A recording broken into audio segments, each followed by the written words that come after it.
కావాలి. మరి ఫోర్స్ కావాలి అని అంటే, ఫోర్స్ ఉండాలి అంటే ఖచ్చితంగా రెసిస్ట్ ఉండాలి. రెసిస్ట్ లేకపోతే ఫోర్స్ మళ్ళీ దాని అవసరం ఉంది. కాబట్టి ఫోర్స్ ఉంటే రెసిస్ట్ తప్పనిసరి. మరి ఏదైనా ఒక పదార్థం ఇలా వ్యాప్తి చెందినప్పుడు ఫినిట్ అనేది మనకి డెఫినెట్‌గా కనిపించాలి. ఫినిట్. ఇన్ఫినిట్ కాదు కదండీ! ఫినిట్‌లోనే ఉండాలి. ఏదైనా ఒక ఫినిట్‌గా పదార్థం ఉన్నది అనంటే అంతర్గతంగా ఈ చలన పెర్ఫార్మెన్స్ జరగడానికి అంతర్గతంగా ఎనర్జీ అన్నది అవసరం. అక్కడ విశ్వశక్తే విశ్వ పదార్థంగా ఏర్పడినప్పుడు సూక్ష్మాతి సూక్ష్మంగా అందులో ప్రవేశిస్తుంది. మరి చలన పెర్ఫార్మెన్స్ పదార్థంది చలన ధర్మం. మరి ఆ చలనం జరగాలి అనంటే విశ్వశక్తే ఇంటర్నల్‌గా సూక్ష్మత రూపంలో అక్కడ ఉంటూ ఈ మొత్తానికి చలనం కలిగిస్తుంది. ఈ చలనం ఉన్నదానికి మార్పు అనివార్యం. ఖచ్చితంగా జరిగి తీరుతుంది సహజ ప్రక్రియలో. మరి జీవి దగ్గరకొచ్చేటప్పుడు పరిస్థితి ఏంటి? ఇక్కడ జీవ పదార్థం, అక్కడ జీవం. ఇక్కడ లోపల జీవం ఉంటూ అసలు కనిపించకుండా దృశ్యరహితంగా ఉంటూ ఈ బాహ్య వస్తువుకి ఆధారంగా ఉంటుంది. ఇంటర్నల్‌గా ఉంటూ బాహ్యంగా ఉన్నటువంటి శరీరానికి ఆధారంగా ఉండి నడిపిస్తుంది. అక్కడైనా అదే జరుగుతుంది. ఇక్కడైనా ఇదే జరుగుతుంది. మరి ఇలాంటి వాతావరణంలో మనల్ని మనం ఎలా బాగా ఉన్నత స్థితికి వెళ్ళాలి అని అనుకోనప్పుడు ఈ ప్రస్థాన ధ్యాన విధానాన్ని పాటించడం. గతంలో కూడా మీకు చాలాసార్లు చెప్పాను. ఈ ప్రస్థాన ధ్యానాన్ని అలవాటు చేసుకోండి. రాబోయే రోజుల్లో ఉన్నటువంటి పరిస్థితుల్లో మీరుగా ఆరోగ్యంగా ఉండాలి అని అనుకుంటే ఈ విధానాన్ని పాటించండి. అలాగే 10 మందికి దీన్ని చెప్పండి. దీని బాగోగులు అందరూ అనుభవించొచ్చు. సమాజం అప్పుడు సుభిక్షంగా ఉంటుంది అని చెప్పడం జరిగింది. అయితే దీనికి మనిషి కృషి కావాలి. ఏది చేయకుండా నామమాత్రంగా ప్రాప్తంతో ముడిపెట్టి ఇది ఇంతేలే ఇక నేను చేయగలిగింది ఏమీ లేదు అనడం మహాపరాధం. మేధస్సు కలిగినటువంటి మనిషి, ఆలోచన కలిగినటువంటి మనిషి, కృషి చేయగలిగినటువంటి మనిషికి ఇది మహాపరాధం. ఇది చీకటి కోణం. సో మానవత్వం కలిగినటువంటి మనిషి చేయగలడు, చెయ్యాలి.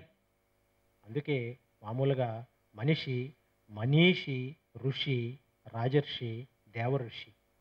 ఇది సాధారణంగా మనకున్నటువంటిది భౌతిక, ఆధ్యాత్మిక దివ్యత ఈ రెండిటికి భౌతికం, ఆధ్యాత్మికం. ఇక్కడ జరుగుతున్నది ఏమిటి అంటే జ్ఞానం, జ్ఞాన సంపూర్ణం. అయితే సాధారణంగా కర్మయోగం, భక్తి యోగం, ధ్యానయోగం, జ్ఞానయోగం ఇది క్రమం. సో మనిషిగా ఇప్పుడు మనం చేయవలసింది ఏమిటి, మనం ఎక్కడున్నాం అన్నది ఈ సీరియల్ ఆర్డర్‌ని బట్టి చూసుకుంటే మనకు తెలిసిపోతుంది. కాబట్టి దీనంతా కూడా ఆషామాషీ వ్యవహారం కాదు. ఈ సైంటిఫిక్ విధానం. నేను ఏదైతే చెప్తున్నానో ఇది నిజంగా మన కంటి ముందు ఈ ఫలితాన్ని ఇస్తుంది. ఇది నిజం. ఊహ కాదు. సైన్స్ అనుకోవడంతోనే నేటికి జరుగుతున్నది. అలా కాదు నేను చెప్తున్నది. ఊహ కాదు. ప్రాక్టికల్‌గా మనం చూడొచ్చు. మనిషి యొక్క మనసును ఎలా మార్చొచ్చో అన్నది చూడొచ్చు. అందుకే ఈ ధ్యాన మనో ప్రస్థానాలని స్టార్ట్ చేయడం. ఈ రకమైనటువంటి ప్రస్థాన ధ్యానం ద్వారా సమాజం బాగుపడాలి, మంచి సమాజం ఏర్పడాలి అన్నటువంటి ప్రధానమైనటువంటి ఉద్దేశంతో దీనంతా చేయడం జరిగింది. దీంతో పాటే ఇంతవరకు జరగనిది, ఇక ఎప్పుడు భవిష్యత్తులో జరగలేనటువంటిది ఈ మీడియం విధానం. నేనెక్కడో ఉన్నాను. ఇక్కడ మాట్లాడుతున్నాను. మీకేదో కొంత సబ్జెక్ట్ చెప్పాను. ఇది ఎలా సాధ్యమవుతుంది? తెలిసిన వారికి మామూలుగా చూస్తూ ఉంటారు. ఆయన గురువుగారండి, ఈయన మీడియం అండి అని ఏదో చెప్పేస్తూ ఉంటారు. నేనే విశ్వస్ఫూర్తిని నేనే మాట్లాడుతున్నాను. కొత్తగా మీడియం మాట్లాడదు. విశ్వస్ఫూర్తిని నేనే మాట్లాడుతున్నాను. నేనున్న స్థలంలో నేనే ఉన్నాను. నేనున్న స్థలంలో నేను మామూలుగానే ఉన్నాను. కానీ నేను ఏం చెప్పాలనుకున్నానో, ఏం చేయాలనుకున్నానో, మీకు ఏం బోధించాలనుకున్నానో నేనే మాట్లాడుతున్నాను. మనసే మాట్లాడుతుంది. ఆత్మ మాట్లాడదు. ఆత్మది మౌనస్థితే. మనసే మాట్లాడుతుంది. గత ఉపన్యాసాల్లో కూడా మీకు చెప్పాను. ఈ మనసునే సాధన ద్వారా ఒక 4th డైమెన్షన్‌ని దాటిచ్చేస్తే అనేక మనసులుగా విడిపోతుంది. అప్పుడు మీరు గమనించొచ్చు. అందుకే నేను మీడియం విధానంలో 4, 5 చేసినప్పుడు ఎలా చేశాను అనంటే అనేక మనసులు విడిపోవచ్చు. అక్కడ విశ్వస్ఫూర్తే, ఇక్కడ విశ్వస్ఫూర్తే, అక్కడ విశ్వస్ఫూర్తే ఉంటారు. ఇది సాధ్యం. నేను ప్రాక్టికల్‌గానే చూపించాను. ఇది అపోహ కాదు, అభూత కల్పన కాదు. అయితే కేవలం ఇలా చేసి మీకు ప్రసంగాల వరకో, లేదో ఇంతటితో నేను స్టాప్ చేయటం లేదు. ఈ ప్రాంగణంలో చాలామంది కూర్చున్నారు. మీరు దేనికొచ్చారో, మీరు ఏం అడగాలనుకుంటున్నారో, మీ డేటా మొత్తం నా దగ్గరుంది. నేనిది ఊరికే చెప్పడం లేదు. నా ప్రాంగణంలోకి మీరు ఎంటర్ అయ్యారు అనంటే ప్రత్యేకించి మిమ్మల్ని అడిగి తెలుసుకోవాల్సినటువంటి అవసరం లేదు. నేనున్నటువంటి స్థాయి అది తెలిసిపోతుంది. సర్వసాధారణంగా ఏముంటుందండి, ఏదో బాధలు, చెప్పుకోలేనటువంటి బాధలు, జీవితం సరిగ్గా లేదని ఇలాంటి సమస్యలు అన్నీ ఉంటాయి. ఏదో గురువుగారితో చెప్పుకోవాలి, ఏదో చేయాలి. నాకు అన్నీ తెలుసు. ఏ సమయానికి ఎవరికి ఏమి ఇవ్వాలో అలా మీరు అడగకపోయినా నేను ఇస్తాను ఒకసారి వచ్చిన తర్వాత. చాలామంది ఇబ్బంది పడిపోతూ ఉంటారు. పెళ్ళి కాలేదని కొంతమంది, పెళ్ళి అయితే పిల్లలు లేరని కొంతమంది. ఇదంతా అయిన తర్వాత నాకు సఖ్యతగా లేదండి, నేను విడిపోదాం అనుకుంటున్నానండి. అన్నీ తొందరే, ఎక్కడ కానీ ఓపిక లేదు, అన్నీ తొందరపాటు. పెళ్ళి అయ్యేంత వరకు ఒక తొందర, పెళ్ళి అయిన తర్వాత కాపురం స్టార్ట్ కాకముందు ఇంకొక రకమైనటువంటి బాధ, పిల్లలు పుట్టిన తర్వాత వీళ్ళని ఎక్కడ చదివించాలి, ఏం చేయించాలి, వీడికి ఆస్తిపాస్తులు ఎలా సంపాదించాలి, వీడికి ఎలా పెళ్లి చేయాలో కూడా అప్పుడే ఆలోచిస్తారు. అవసరమా అండి అది? అయితే ఈ రకమైనటువంటి సమస్యలతో ముఖ్యంగా నా విధానం ద్వారా నేను చేయాలనుకునేది ఏంటంటే ఆరోగ్యం.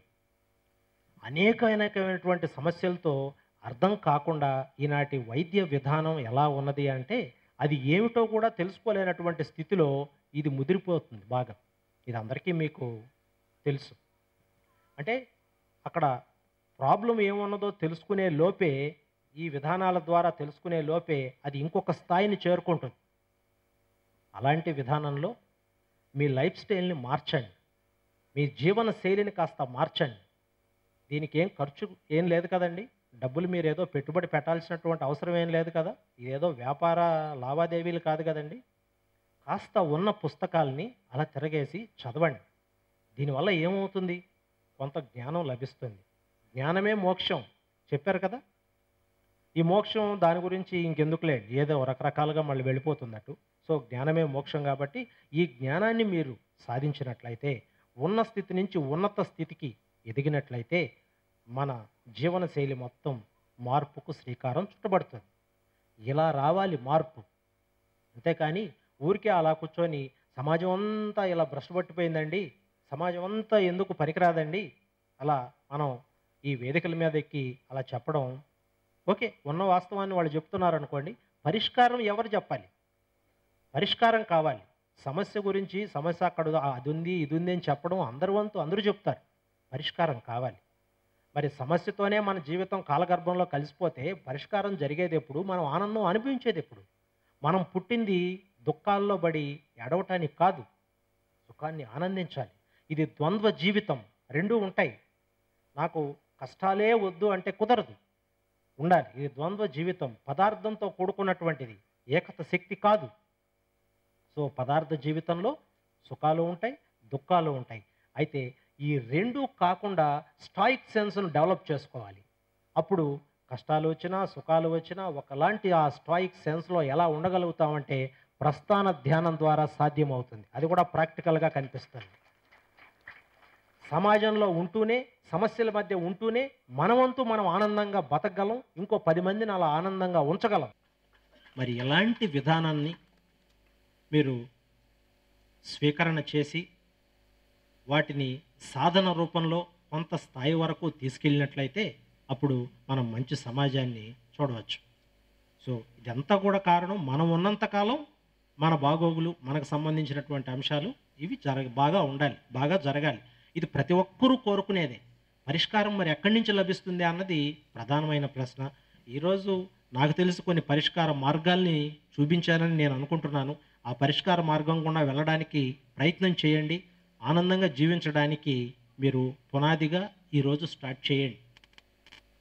మరి ఇవన్నీ విన్నవన్నీ అలా గాలికి వదిలిపెట్టకుండా, అంతా విన్నామండి, ఏదో కొంత గుర్తున్నది, మిగిలింది ఎవరు చెప్తారు మాకు అంటే నేను రాసిన పుస్తకాల్లో అన్నీ ఉన్నాయి. ఓన్లీ థింగ్ మీరు చదవవలసింది ఒకటే. ఆ పుస్తకాలను చదవండి. వీలైతే మీకు తెలిసిన వాళ్ళకి చెప్పండి. ఎలా ఉన్నది, ఈ విధానం ఎలా ఉన్నది, ఇది కాదు యాక్చువల్‌గా జరుగుతున్నది వేరు, ఇక్కడ ఉన్నది వేరు. వాస్తవాన్ని చెప్పండి. సత్యాన్ని తెలియచేయండి. ఇలా చేస్తూ జీవితాన్ని మంచిగా గడపడానికి ప్రయత్నం చేయండి. అలాగే ఇక్కడొచ్చినప్పుడు కూడా అనేక ప్రశ్నలు అడుగుతూ ఉంటారు. అయితే అనవసరమైనటువంటి ప్రశ్నలు అడిగి సమయాన్ని వృధా చేయవద్దు అని నాకు ఓ చిన్న కోరిక మనసులో. ఎందుకంటే ఇక్కడికి ఇంత దూరం వస్తారు. పూర్తిగా డబ్బులు అప్పులైపోయినాయండి. డబ్బులేమన్నా వస్తాయా? ఇది ఏమైనా ప్రశ్న? నన్ను అడగవలసిందా అది? విధానం లైఫ్ స్టైల్‌ని మార్చాలి. నేను ఫలానా వాళ్ళని ప్రేమిస్తున్నానండి. వాళ్ళు నన్ను చూస్తారా? ఇలాంటి ప్రశ్నలుంటాయి ఇక్కడ. ఈ స్థాయి ఏమిటి? మనం చేస్తున్నదేమిటి? ఇక్కడ జరుగుతున్నదేమిటి? హ్మ్. సో, అలాంటి మంచి సమయాన్ని వృధా చేయవద్దని, ఈరోజు చెప్పినవన్నీ ఆచరణలో పెడతారని, మంచిగా మారతారని, మంచి సమాజాన్ని ఆత్మీయతా సమాజాన్ని స్థాపిస్తారని మనస్ఫూర్తిగా కోరుకుంటూ సెలవు.